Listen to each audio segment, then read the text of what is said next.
Welcome to this Zentangle Quickie. My name is Heather Hartwick Gladden. I'm a certified Zentangle teacher. And today we're going to take a look at the tangle, and this is a big guess, Plottiercur from CZT Marcella Alejandra Rivera. That's my guess. I hope I have not butchered it too bad. It is a really neat tangle, though. I have seen this one. Oh, I've had it sitting on my Pinterest for some time, and so I kept looking at it. I'm like, this thing is just staring at me in the face. Let's take a look at it. All right, and it's rather neat. Starts off, and I'm just going to start in the middle because there's a lot of things that we can do with this. Oh, you know what? Oh no, let me draw just a big one so that way you can see quite well what it is that we're gonna do. All right, so with up to you, straight, slightly curved line going into a spiral, right? Whoop. Pen was taking the paper from me, and up to you. How much spiral you have. And then kind of fill in the dot in the middle. It's just kind of cute. Then, actually, I'm going to curve this. I'm going to do this the opposite direction. The opposite of what I was doing it. Now, in my version of the step out, my line was, it was varying levels of straightness. But I want to try this curved a little bit, because as I'm re-looking at Marcella's step out, it looks like it's curved a little bit more. You know what? It doesn't matter. However you end up doing it is how you end up doing it.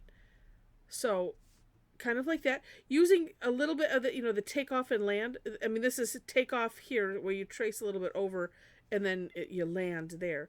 So, starting with, going on the outside. Like I said, coming right off of the outside of that curve. And then, essentially, auraing that line. And she's doing it 4 times. And then, same idea as we've done here on this side. And this one, let's see. I'm looking back. That's why I'm going, all right. It seemed, well, you know what? Like, take a look at the for more inspiration link in the description section, because all of a sudden, it's funny, you look at something and then you see something different every time you look at it, especially with Zentangle. This all of the lines, however you want to draw them, it's all good. So from here, we're going to come off of this same idea and essentially auraing whatever shape you have here, and then the same idea. And I'm doing 1, 2, 3, 4. Well, I guess that's 5 there. It doesn't matter. And then we will fill in the center. Oh, I still have not located my oh no. My graphic one is MIA, but I forgot I grabbed a new one. And because I can't be without it for very long. It just tangling life just doesn't work without without the graphic one. I tried with the graphic 2 and 3, but they're a chisel tip, and so I don't get along with that very well. I got them just because I wanted to have it, so I can have a complete set. You know how that is. But this one is, if you don't have one, I would get one. It's not quite as it's not flimsy. Flimsy. I don't know if that's the right word. I don't use the brush tips enough because they make me nervous because they're loose on the end. They're brush-like, hence the name, right? And it's like, oh, I don't know if I can do that. They do come to a nice fine tip, but this is more like just a almost plain old felt tip, But it's it's just nice, worth it to have in your Zentangle toolbox. All right, let's get that line. There we go. Okay. And that is it. Now, on shading, and then I'll show you something that we can do because it's like, oh, it's so easy. I would put here where this tucks, this maybe right here, right here where the lines kind of seemingly tuck underneath something else. And personally, I think it's kind of nice to do something big so that way, like I said, you can see it. But of course, if you're inspired to shade it a different way, go right ahead. Ooh, since this is big, let's play with this.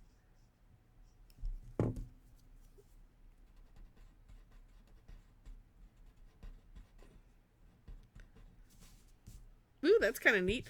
Let's take it down a little bit more.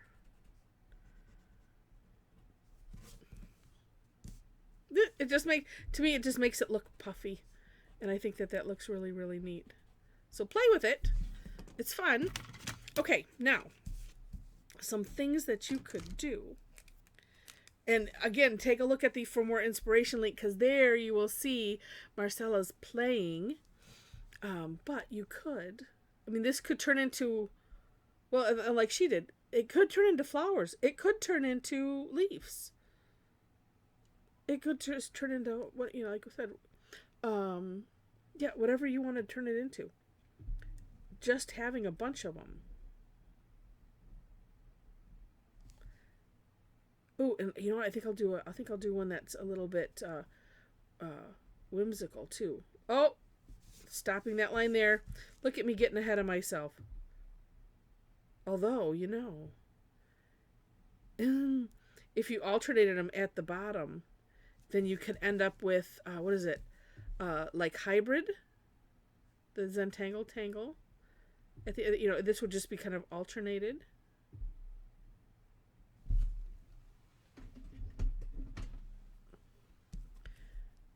And here I will use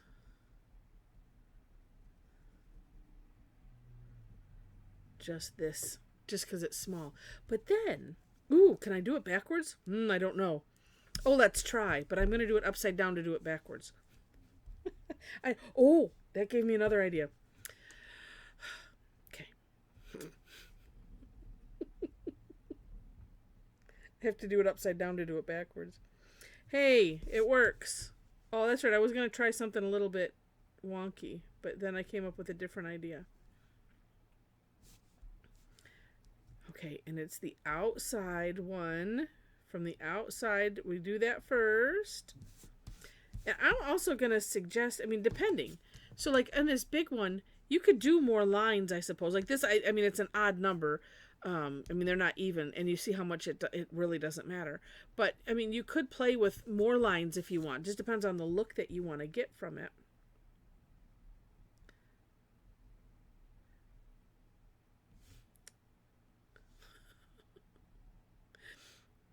Or like I was just doing, have it come from one point. Oh, maybe I should try that on one.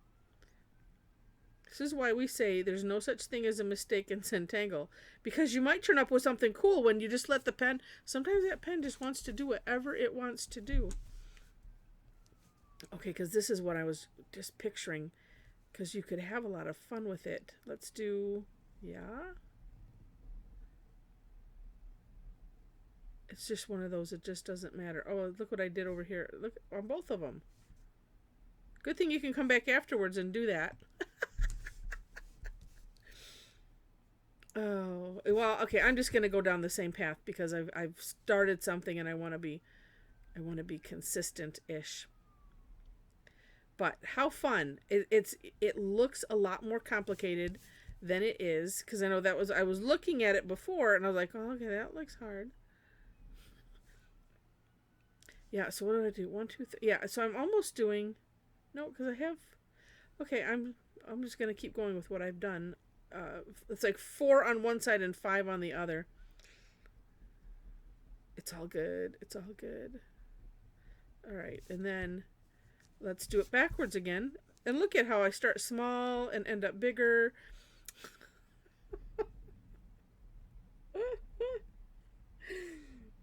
If I wanted to do it that way, it wouldn't end up that way. But, like we say, it just doesn't matter. It's all good. But how cute, right? Okay, so well, and then I'll do the same shading, but you can see where I was going with this.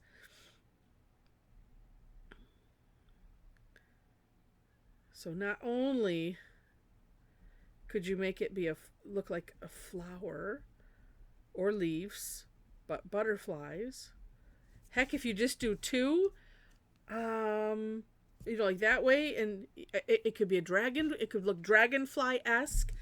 It's completely up to you. If we do some fancy fescues in here, like that.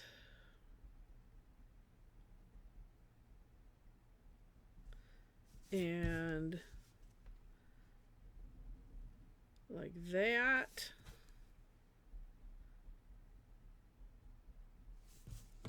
Right? But of course, because it's non-representational and I don't want to give the impression I'm doing a butterfly, I'm just kidding. I just like doing fancy fescues. All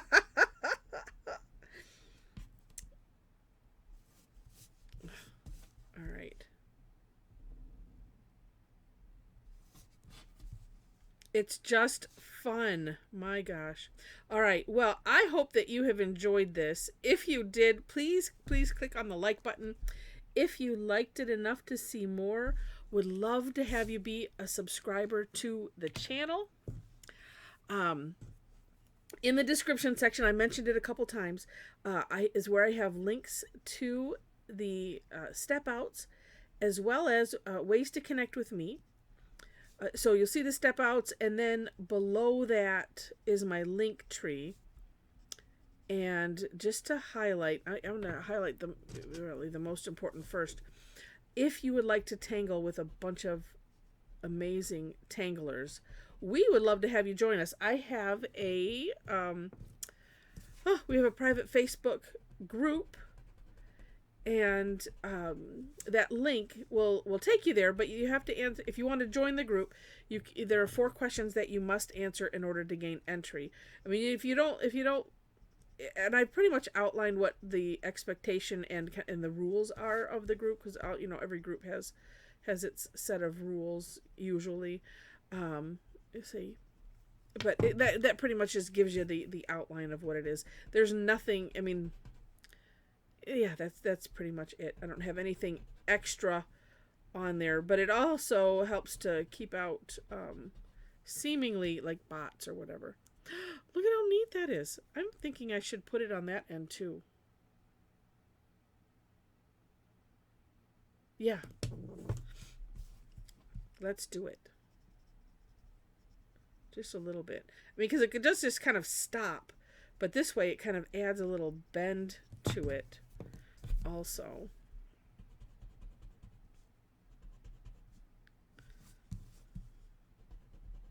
Oh, and I didn't do the thing on top.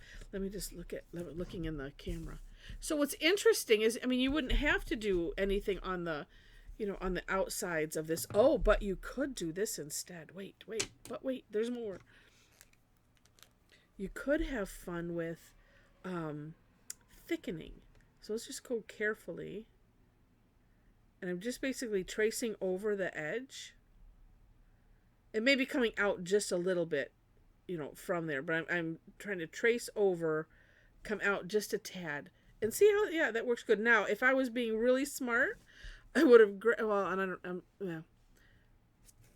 Oh, I don't think I've located where I put my, my 003 or my 005. If you can go with a smaller nib size than what you used for your pattern, it's a little safer. You don't get so many. I found not getting so many of the little bumpies, where you come in and go out type of thing. These things that I'm always adjusting, like right there. And that way you can just, thicken that edge however you like. Well, look at the contrast. Neat, huh? All right. Let's see. What else do I want to mention while I'm doing this other side? And you can also use this as a bit of a course correct if something got a little wonky and out of control. Just depending on, which side, because you don't have to thicken on the outside, you could thicken on the inside. So like if this outer edge is where that line went, just do it on the inside, and then you can even things out that way. All right, mention the group classes. If you are interested in classes or just tangling with people from all over, I do both. So on Tuesdays and Thursdays is when I have sessions, and they're all online. On Thursday, they're free. That's tomorrow, at least at the time of this recording. And yeah, every Thursday free. I do 2 sessions. We do the same content. It's just a lot of fun. Oh, I love this. Oh my gosh. Sorry. Oh, that turned out so neat with just that thickening. Oh, what a neat idea. Yeah, so come join us for lots of fun. In that link tree are places where you can follow me for classes. So that's a Thursday's free Tangle Time. Tuesdays usually have a fee of some sort, or I have a club member exclusive. I have a subscription club, and that's the Tangle Addicts Membership Club. Information again in that link tree. But on the third Tuesday, we do what's called Tough Tangle Tuesday, and it's, kind of focusing on some of the tougher or longer or, higher focus tangles. And again, it's a lot of fun. And that one is free. So, but it's only on the third Tuesday. So with that, I think that's enough information. And I finished the tangles. Maybe bigger wings forward. Yeah, I think so. Okay. Oh, how fun. All right. So with that, thank you so much for watching, and I wish you happy tangling.